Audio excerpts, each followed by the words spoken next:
If you encounter issues while using VVDI2 or Key 2 Plus in Service Mode AKL, there's no need to worry. In this video, we'll guide you through the operating methods and essential precautions to help you navigate the process smoothly.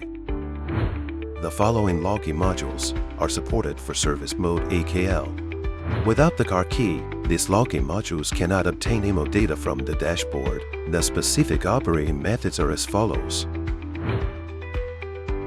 1. Backup ABS coding.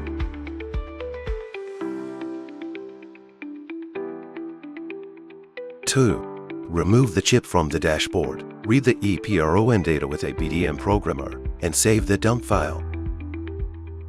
3. Generate service EEPROM. 4. Write service EEPROM dump to the dashboard's EEPROM chip. 5. Restore the dashboard to the car and select the correct login module. 6. Load original EEPROM dump. Activate the car's OBD. Write it back to the car via OBD. 7. Read IMMO data. Save. Generate a dealer key. At the dealer key, reset the dashboard for smart keys. Learning is required. 8. Step 1 reminds you that ABS backup is necessary.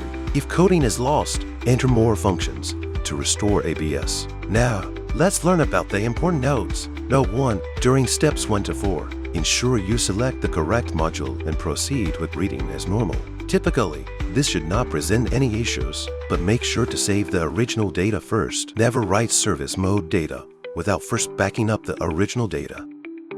To differentiate between files, it's advisable to use distinct file names for the service mode file and the original data. After writing the service mode data, compare it with the generated service mode file to ensure it can be written correctly. In step 5, confirm that you select the correct login module. It's recommended to take a photo of the automatic diagnostic type when initially connecting the devices for automatic diagnosis. For example, if the device automatically identifies as 244C64 for 2013, but in step 5, you select the TFT color display -2012. You will encounter a failure prompt in step 6. In this case, re-diagnose the dashboard to determine the correct type. Select the corresponding type, enter more function, and write EEPROM to resolve the issue.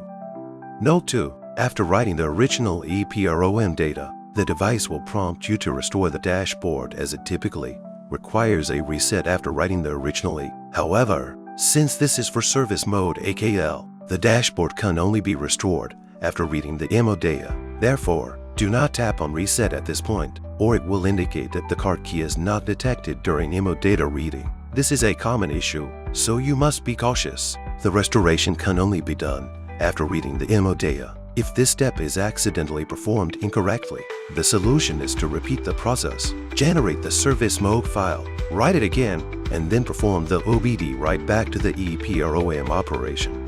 Note 3. When writing original EEPROM data, follow the prompts. For mechanical keys, insert the key to turn on the dashboard and write the original EEPROM data via OBD. For smart keys, generally short-circuit OBD pin 1 and pin 16. Then turn on the dashboard and write the original EEPROM data via OBD. Additionally, the Audi Q3 has specific requirements. In this case, you need to short-circuit the ELV, then turn on the dashboard and write the original EEPROM data via OBD. Otherwise, an error message stating car key required will be displayed, preventing writing via OBD. We hope this video has provided you with valuable insights and guidance. Happy coding, and see you next time.